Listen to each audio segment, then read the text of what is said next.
The most affected, the least responsible, and the least represented in climate change are children in the earliest years. Good morning, Excellencies, distinguished guests, guys, gals, and non-binary pals. Today, I have divided my presentation into the concept of days: yesterday, today, and tomorrow. In the context of the Anthropocene, the current epoch, in which humans and societies have become a global geophysical force, the Earth changes in response to human activities. The humans and the Earth work in a very mismatched timescale.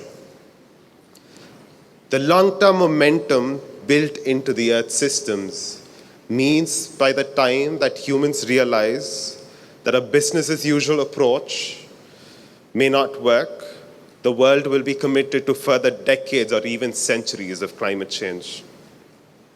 So even if we as a world collectively decide to change tomorrow, that we are forging a new pathway ahead, we still have to pay for our actions that we did yesterday. So it is going to be our children that will pay for this. According to UNICEF, 1 billion, or half of the world's population, live in extremely high-risk areas. This data was shared, in fact, yesterday by a couple of speakers. And the way that this picture was represented made me, as a young person sitting at the crowd, very anxious. Because it gave the assumption that the glass was half empty.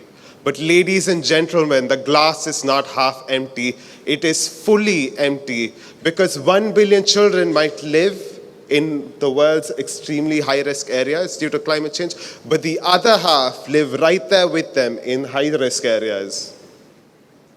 The concept of building resilience of a people is to not only see it done in the short term, but to see it down 30 to 40 years down the line, or even centuries down the line. It is to ensure that the future of the whole community, if not the whole world, from whatever the problem in this polycrisis. And that catastrophe that we are facing now is climate change.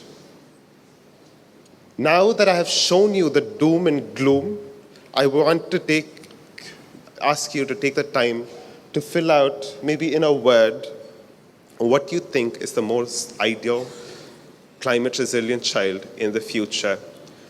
Unfortunately, although I'm youth, I'm a little bit technologically challenged, so we won't be able to see the Mentimeter results, but I assure you this is not a meaningless exercise, and we'll get to it later. So if you can fill it out now, that'll be very helpful.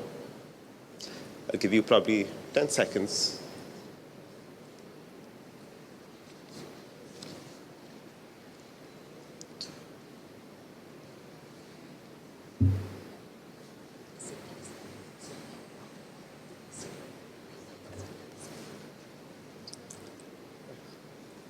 Most refer to youth as the tomorrow, but I do not agree. We are not the tomorrow, we are the today. We are young and we are passionate, but we are often seen as commodities.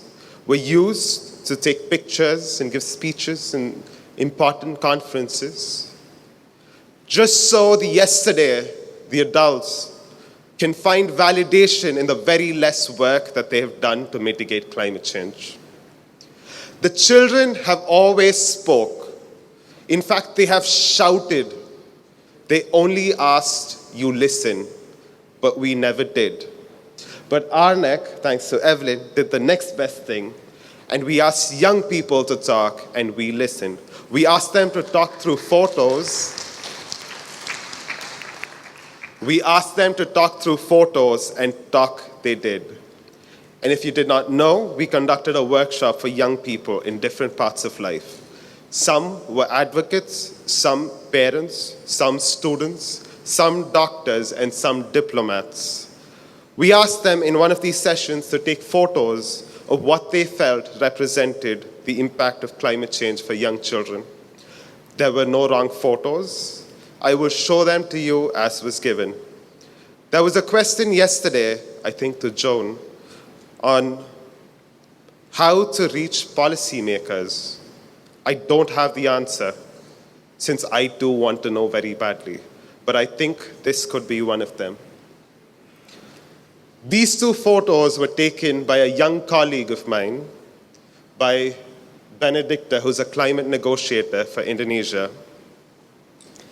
Here, it's about a group of boys standing in front of their submerged building. The building has been submerged for a number of years. What she hoped, she wanted to take this photo to make people understand that the little boys whose houses sunk, leading him to being displaced in his own community, and climate change is happening now. And the solution for climate change needs to take place now as well. This photo is a call to action. It represents the human toll of climate change and underscores the urgent need for global cooperation to mitigate its effects. By sharing this image, she aims to raise awareness and inspire action to protect vulnerable communities and ensure a sustainable future for next generation. She wants the photo to remind us that climate change is not just an environmental issue, but a humanitarian crisis that demands immediate action.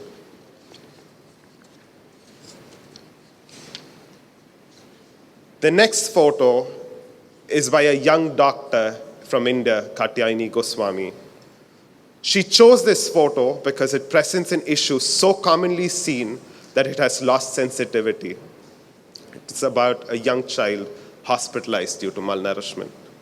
Her major concern isn't just undernutrition, but she also wants to showcase epigenetic changes in the child. These are changes that can be inherited, meaning that the effects of climate change can alter gene expression. That means not just this child, but also her children and grandchildren will suffer from the effects of climate change, even if we decide tomorrow that we are going to change, we're going to have a better way forward. And the next photo is from a climate negotiator from Nepal, Sagar. This was a picture of child-friendly climate education, and he wanted to portray how one child being educated had immense consequences for not only the future of the child, but also for the community and the climate. About how education is not only education, but also empowerment or care or development for the child and for its family. The photo that you see below, it was taken by a young psychology student right here in Penang. It's a picture about her local bus stop clogged with plastics. She wants to raise awareness about the deficiency of the waste management system in Malaysia, while also showing how it is human behaviors that ultimately lead to climate change. And change should start from our behavior. Finally, we have a little boy exploring a puddle after a flash flood in Indonesia. This picture was taken by a young colleague and a researcher, Erwin Mahendra from Indonesia. He met this boy playing alone in the high-risk environment. He reflects that climate-related disasters affect children's right to play, education, safety, and security. They lose their homes and schools. By taking this photo, he wanted to portray the need for mainstreaming interventions to young children and parents, especially during emergency response. Each of these photos tells a story. They tell a story through the eyes of young people. From youth advocates to young parents to young doctors to youth diplomats at the highest negotiation tables in the world, these photos tell stories from young people who might be youth today, but were just children yesterday. Addressing each of these photos, no matter how small, leads to a more resilient home, a more resilient child, a more resilient community, and a more resilient country. UNICEF has said that climate change will lead to an immense crisis. Could be food, water, health, and a whole number of other issues. By acting on early childhood, we get immense benefits, co-benefits, and dividends. We ensure that we get a health dividend, a nutrition dividend, a water dividend, an education dividend, parenting dividend, peace and security dividend. But I also want to particularly emphasize on us being able to get a youth dividend. Not only will tomorrow's children grow to be more resilient, we will ensure that today's youth are more resilient and yesterday's adults are more resilient. One thing I have realized working as a young advocate, working to change perceptions and agendas at the top level, is that big things like negotiations don't always change the small, but the small actions like fixing a community seesaw, having a changed diet, educating a child always changes the big. Based on your inputs and previous audience's inputs, I've inputted all of that on what you think the most ideal child is into an AI platform. And this is what it came out with. I'm going to leave it here as a food for thought. But if you can see, you have your green spaces, you have your blue spaces, you have your child-friendly spaces.